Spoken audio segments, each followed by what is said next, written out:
Naquele tempo, alguém do meio da multidão disse a Jesus: Mestre, dize a meu irmão que reparta a herança comigo. Jesus respondeu: Homem, quem me encarregou de julgar ou de dividir os vossos bens? E disse-lhes: Atenção, tomai cuidado contra todo tipo de ganância, porque mesmo que alguém tenha muitas coisas, a vida de um homem não consiste na abundância de bens. E contou-lhes uma parábola: a terra de um homem rico deu uma grande colheita. E ele pensava consigo mesmo: o que eu vou fazer? Não tenho onde guardar minha colheita. Então resolveu: já sei o que vou fazer. Vou derrubar meus celeiros e construir maiores, neles vou guardar todo o meu trigo junto com os meus bens. Então poderei dizer a mim mesmo: meu caro, tu tens uma boa reserva para muitos anos. Descansa, come, bebe, aproveita. Mas Deus lhe disse: louco, ainda nesta noite pedirão de volta a tua vida? E para quem ficará o que tu acumulaste? Assim acontece com quem ajunta tesouros para si mesmo, mas não é rico diante de Deus. Palavra da salvação. Glória a vós, Senhor.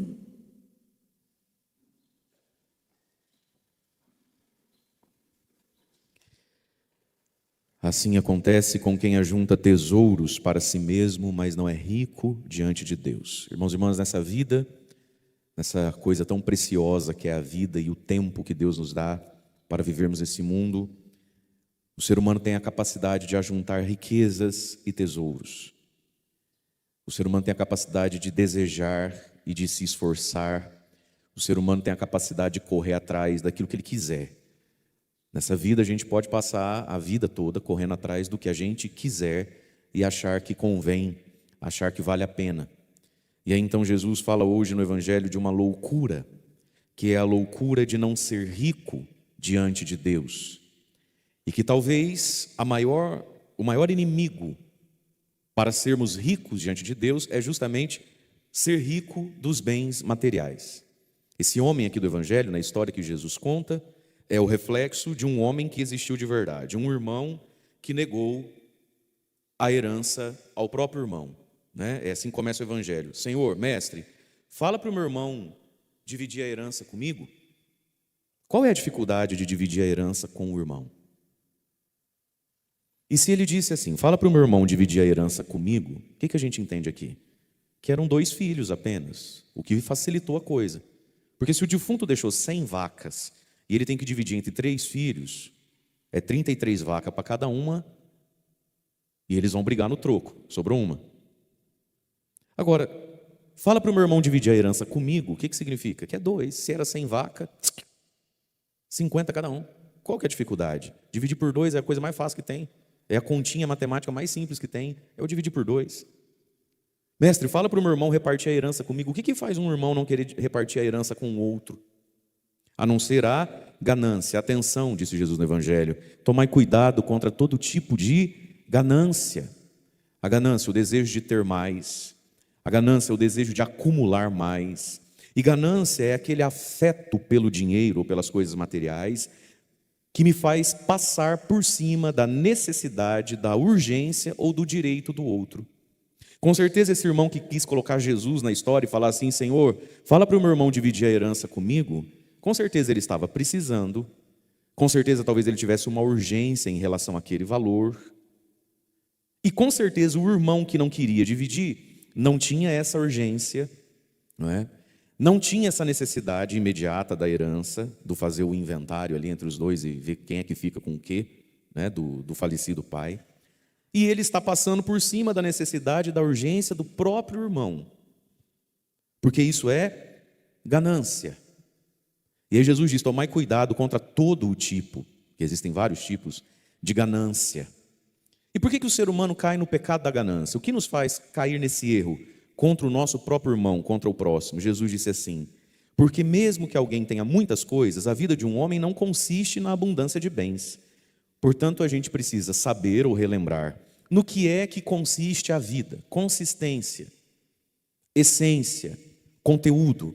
No que é que consiste a vida do homem, da mulher, do ser humano? Não consiste na abundância dos bens. Nós talvez conhecemos muitas pessoas, ou já vivemos muitas experiências na vida, para ver que pessoas que têm muitos bens não têm consistência, muitas vezes. Não têm vida, não têm alegria, não têm paz, não têm ânimo, não têm bom humor, não têm fraternidade, não têm caridade. Gente, quanto rico que é verdadeiramente um saco.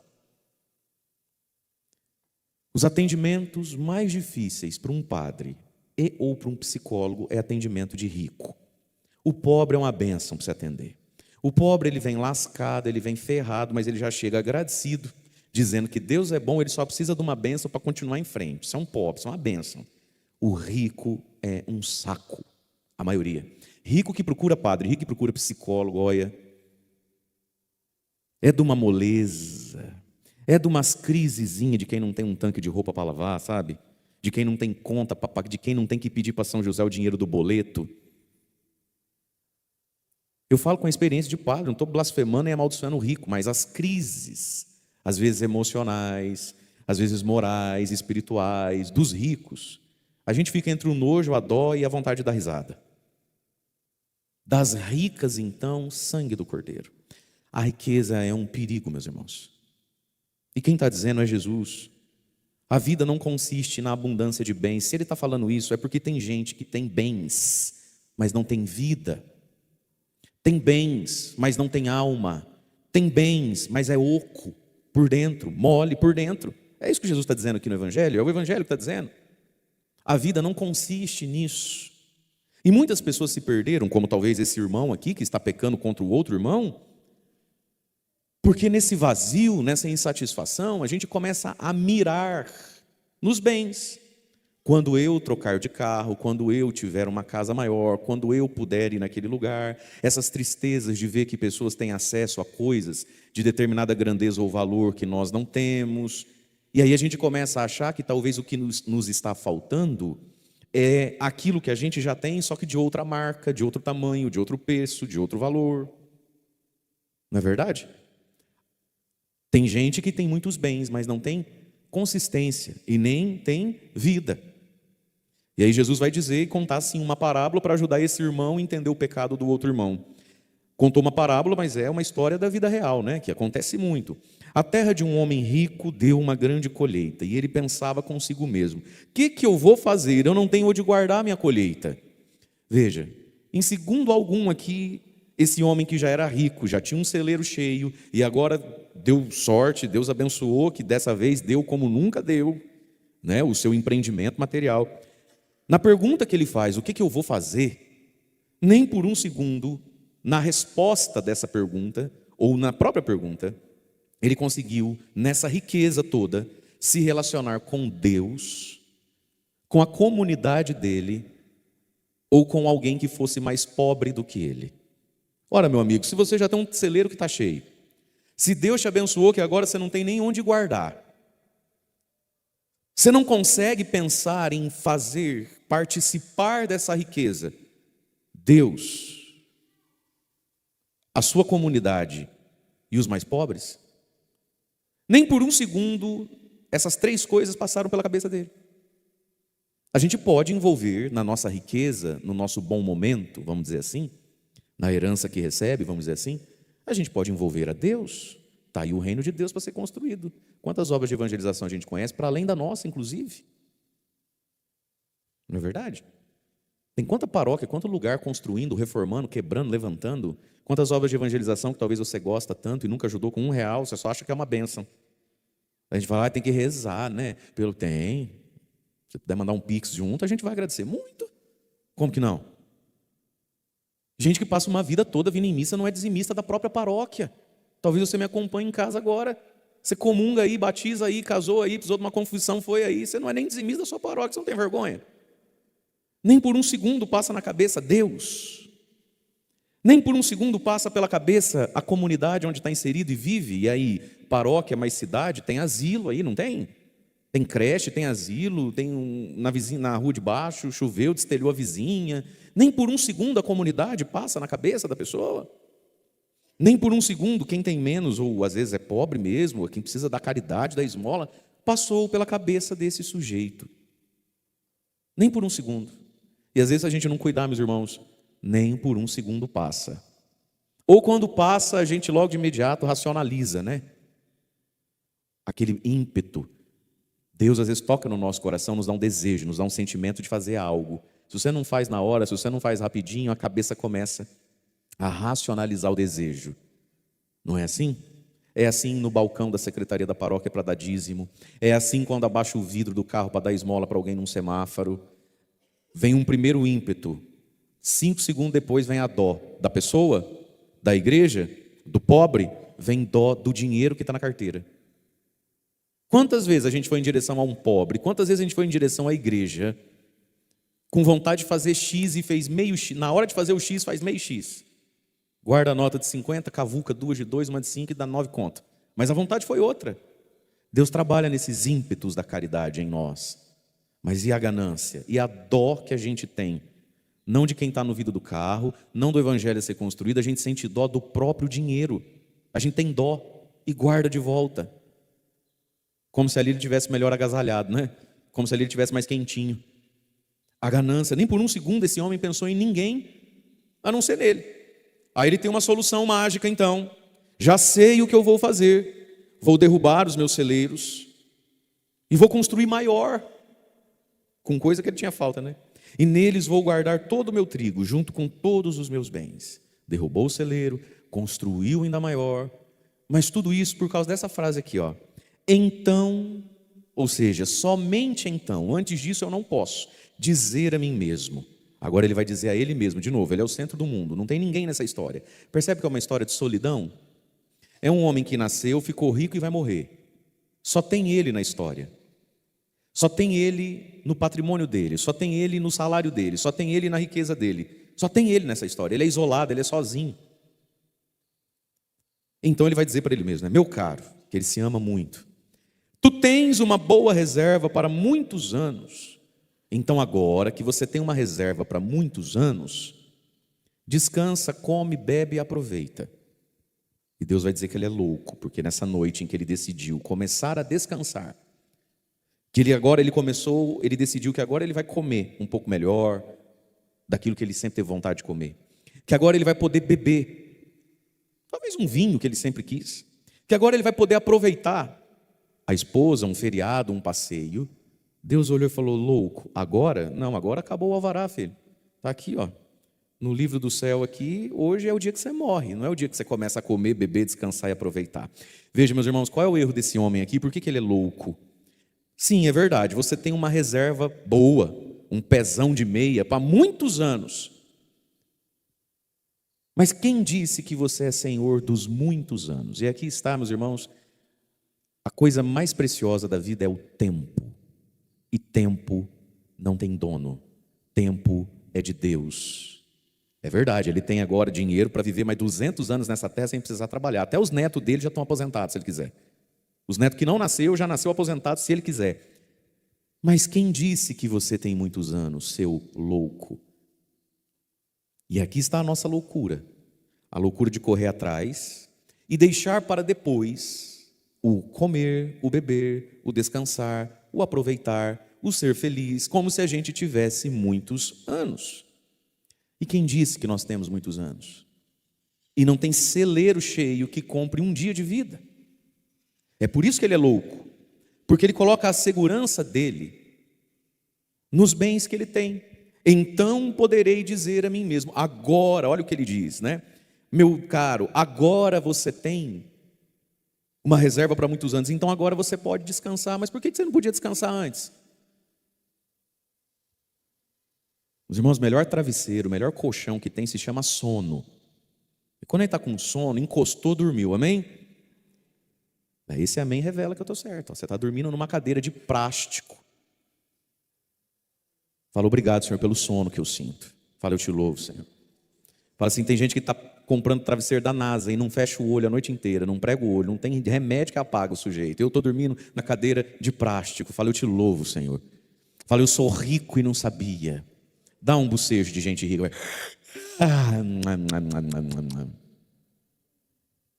Quem disse que você precisa ter tudo isso para poder descansar? Meus irmãos, descansar é um direito e descansar é um dever. É um dever descansar. É mandamento de Deus que um dia na semana, de preferência o domingo, preferência não, deveria ser o domingo, mas às vezes por muitas questões sociais, para muitas pessoas não pode ser o domingo. Mas até mesmo a lei civil da sociedade entende, é dever descansar um dia por semana. É crime negar o outro descanso. Você não pode trabalhar todo dia de segunda a segunda.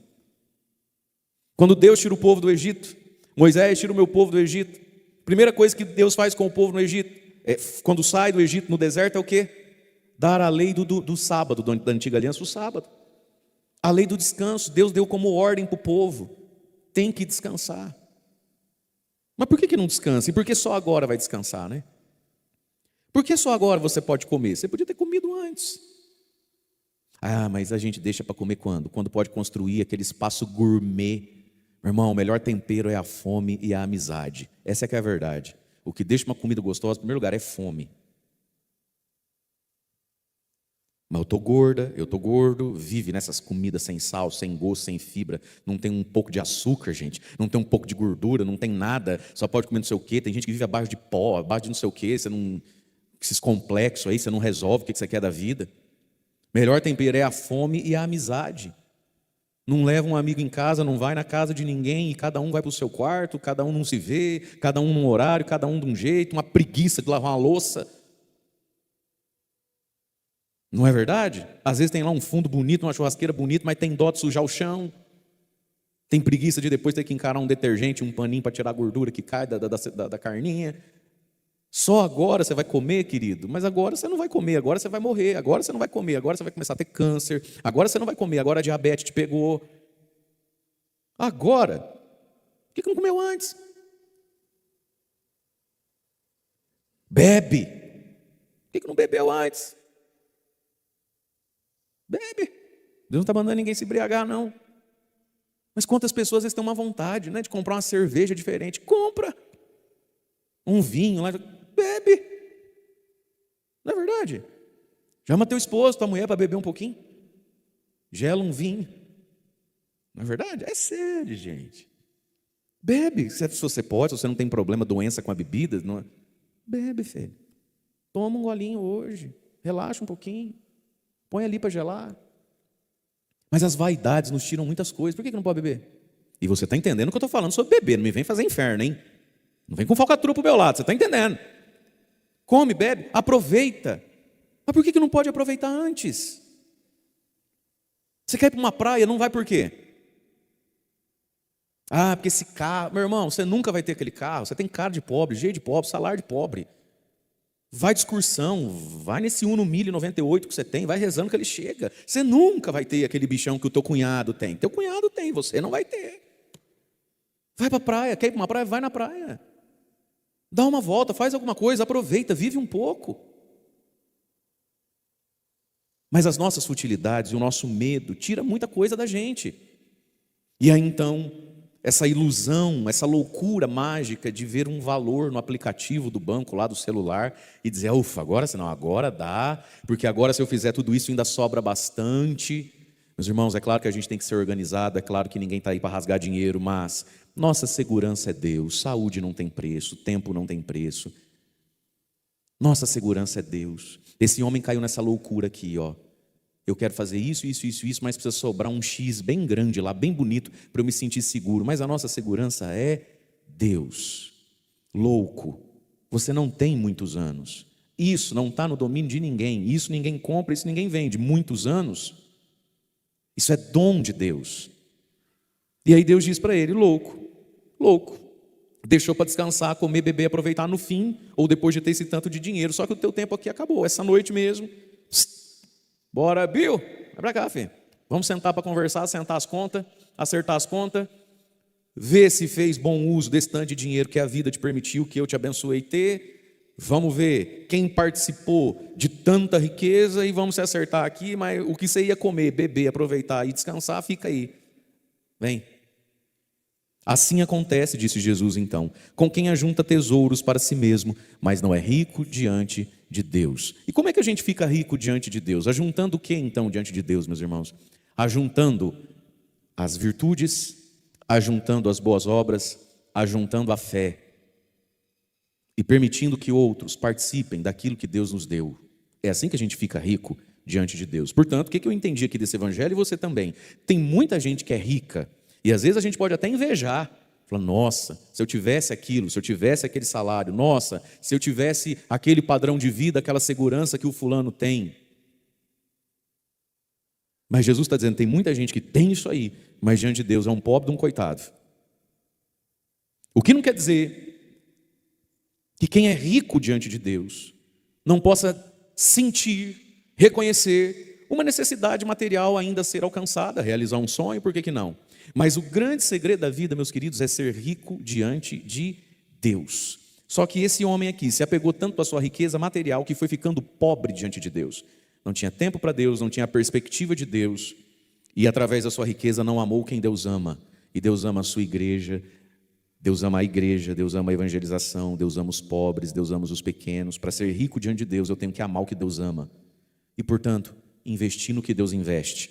Isso é riqueza aos olhos de Deus. Se a gente vai na contramão disso, apesar de ter muita riqueza nessa terra, a gente acaba ficando pobre diante de Deus.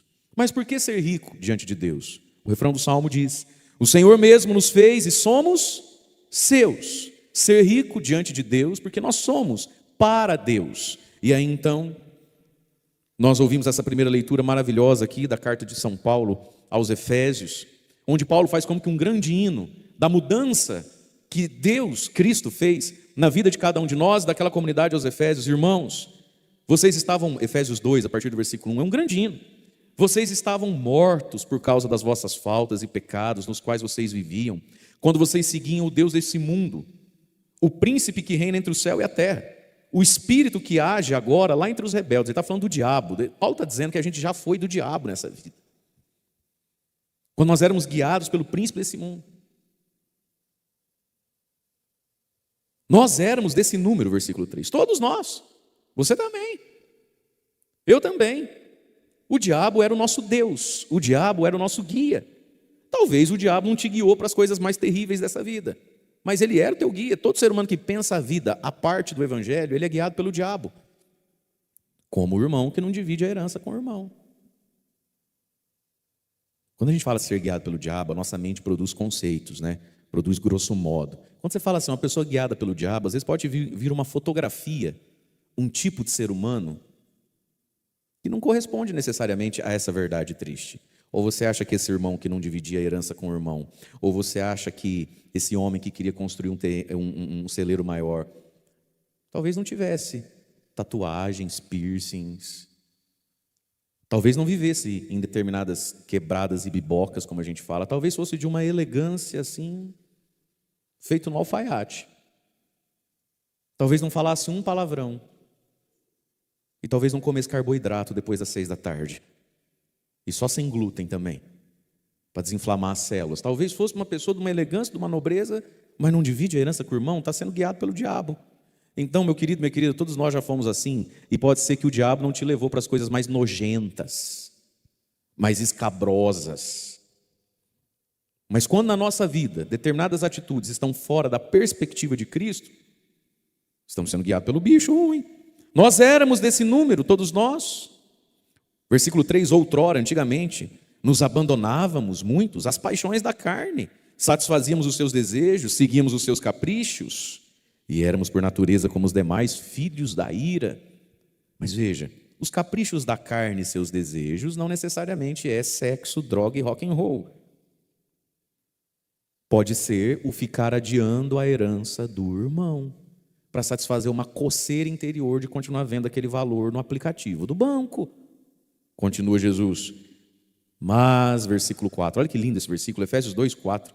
Deus é rico em misericórdia, por causa do grande amor com que nos amou quando estávamos mortos por causa das nossas faltas. Ele nos deu vida em Jesus. É por graça que vós sois salvos. Veja, meus irmãos, é por graça, ninguém compra Deus. Deus não está à venda, nem a graça, nem o perdão. Foi por graça que Jesus olhou para nós, mais ou menos encapetadinhos que éramos. E por graça, parece que Ele forçou um pouquinho mais a porta do nosso coração. E por graça, parece que um dia Ele resolveu jogar um pouquinho mais de luz na nossa inteligência. E por graça, parece que Ele nos cercou um pouco mais. E nos levou naquele acampamento.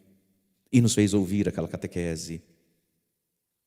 E colocou aquela música naquele dia, naquela hora. E colocou aquele padre naquele dia, naquela vez. E colocou aquele amigo que convidou para ir num terço justamente naquele dia em que... E cada um de nós tem uma história. E aquilo ali foi graça. Porque Deus não é pobre, Deus é rico em misericórdia. Deus nos comprou com uma moeda chamada misericórdia. E nessa moeda misericórdia, Deus não é pobre, porque grande é o nosso pecado. Com pouca misericórdia, Jesus não tinha me comprado de volta para Ele. Com pouca misericórdia, Jesus não conseguia não conseguia pegar seu coração para Ele. Porque no quesito pecado, a gente vale ouro. No quesito pecado, a gente é assustadores. Deus é rico em misericórdia. Dessa moeda misericórdia, que às vezes a gente tem tão pouquinha, não é verdade, para usar com o outro. Deus tem um tesouro, um celeiro imenso, que é o coração de Jesus. Deus é riquíssimo em misericórdia, só sendo muito rico em misericórdia para conseguir nos comprar, porque o nosso preço era grande. E aí então diz Paulo, vai continuar dizendo Paulo, né? Rico em misericórdia, por causa do grande amor com que Ele nos amou. Quando estávamos mortos, por causa das nossas faltas, nos deu vida. É por graça que somos salvos. Versículo 6, o que a graça faz em nós? O que o perdão faz em nós de Deus? Quando a gente se confessa, o que acontece com a gente? E o Padre diz lá, eu te absolvo dos seus pecados, em nome do Pai, do Filho e do Espírito Santo. Quando a gente abre a inteligência e o coração para ouvir a palavra de Deus de verdade, sem nhenhenhen. Pá, tá certo, mas por exemplo, fôssemos ver. Aí começou. Não que o senhor esteja errado, mas assim, por exemplo, eu tenho uma tia, não é para falar dos outros, mas ela vive na igreja. Vive na igreja, mas assim, aí ela começou. O que acontece quando a gente aceita a verdade de Deus, independente de quem seja a tua tia beata, que tem língua de trapo, é verdade. Mas todos nós somos capazes de reconhecer quando sumiu tia, sumiu vizinha, sumiu até o padre. Nós somos capazes de reconhecer quando o assunto ficou sério. E ficou eu e Jesus aqui agora e não tem ninguém. Não para de chamar a tia fofoqueira. Para de botar os outros na conversa. Você e Jesus, você é capaz de saber quando está você e Jesus conversando só.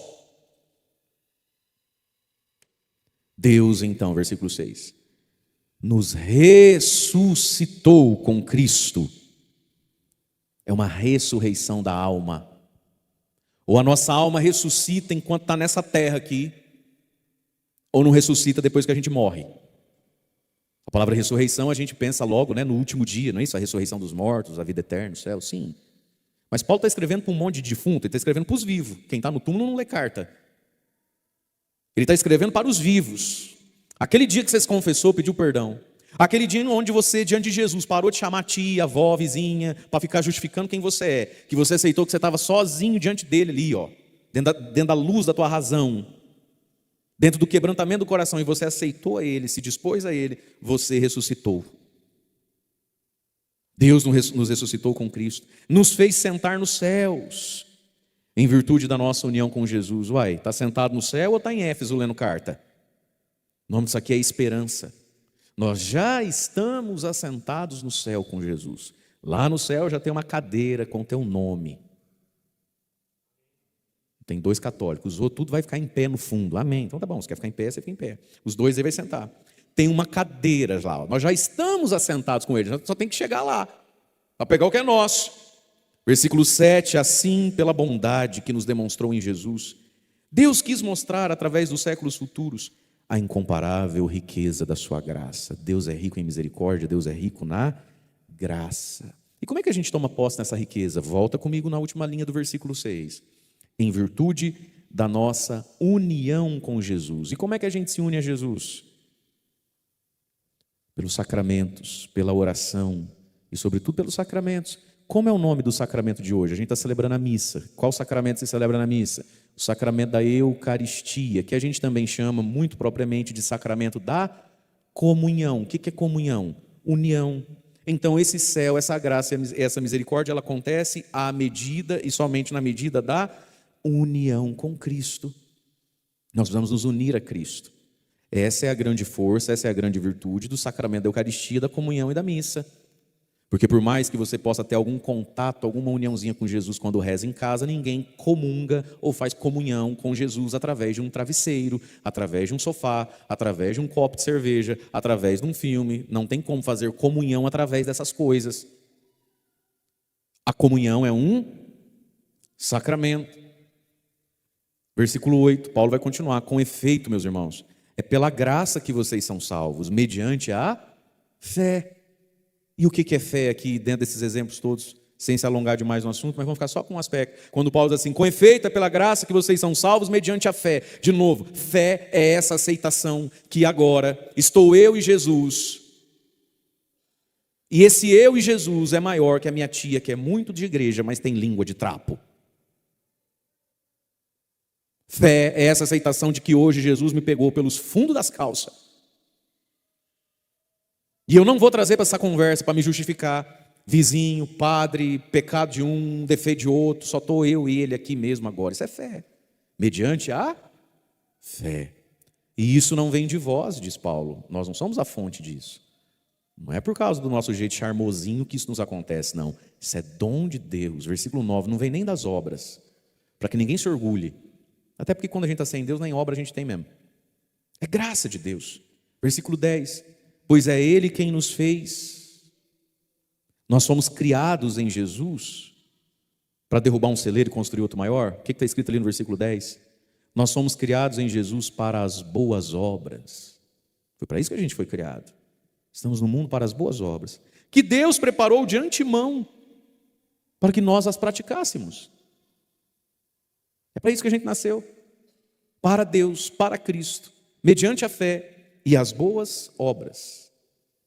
Hoje é dia de Santo Inácio de Antioquia, e foi martirizado por volta do ano 115 e 117 em Antioquia, na Síria. Santo Inácio conheceu alguns dos apóstolos, foi bispo, e ele foi martirizado no seu caminho para Roma, foi devorado pelas feras, foi jogado aos leões para ser comido. Nesse caminho ele escreve 7 cartas, que são belíssimas. Primeiro porque nos diz e nos ensina e revela ali que a igreja já nasceu católica, ela não ficou católica um dia lá, depois de 5 séculos. Ela nasceu católica. As 7 cartas dele, ali do ano 115, 117, já falam dessa hierarquia, inclusive, né? O bispo, os presbíteros e os diáconos. A celebração da Eucaristia, do batismo, já está tudo ali, do matrimônio, da confissão, no ano 115, já se fala disso tudo. Mas, sobretudo, muito bonitas cartas, porque em uma delas ele vai dizer aos irmãos que estavam assim, tentando muito salvá-lo. Santo Inácio morre já idoso, bastante idoso, fraquinho até, né? De vigor físico. E então ele vai dizer, irmãos, se vocês me amam de verdade, por favor, não tentem me salvar mais. Chegou a minha hora e eu anseio pelo dente das feras na minha carne. Porque Deus vai me dar essa honra que eu nem mereço, de ser trigo de Cristo, triturado no dente das feras, dos inimigos, por amor a Cristo. Um homem muito culto, um homem muito benquisto e querido, um homem que tinha, mas renunciou a celeiros tão cheios, porque entendeu isso, no fundo, no que consiste a vida, não na abundância dos bens, mas em ser de Cristo, em praticar as boas obras, né? Santo Inácio foi convidado a fazer isso de um modo muito radical, muito profundo. Por isso que a igreja coloca para nós a memória dos santos e santas de Deus. E quando a gente olha para os santos e santas de Deus, para esses irmãos nossos da fé, que vieram antes de nós, ou que estão entre nós, alguns ainda têm seus odores de santidade enquanto vivos mesmo, a gente coloca as coisas na perspectiva real. Quando a gente, por exemplo, lê essas coisas, escuta essas coisas, a gente diminui o tamanho da nossa dor, do nosso sofrimento, do nosso coitadismo, do nosso heroísmo. A gente já fica bem mais humilde. Quando você escuta e conhece a história de um Santo Inácio de Antioquia, você começa a entender que você talvez não seja tão mártir como pensa ou sente, né? Depois a gente redimensiona em que ponto a gente está mesmo nesse caminho com Jesus. Porque às vezes a gente começa a sentir e achar que ou a gente já chegou ou a gente está quase lá. Os santos e santas de Deus a vida deles tem esse poder de mostrar para a gente que tem chão, hein? Tem chão, tem estrada a ser trilhado, né? Mas isso não para nos desanimar, pelo contrário. Nesse confronto com essa verdade, a gente ganha ímpeto, a gente ganha ânimo, a gente ganha esperança para sermos mais de Deus, sairmos da loucura e termos riqueza diante do nosso Senhor. Louvado seja nosso Senhor Jesus Cristo, para sempre seja louvado.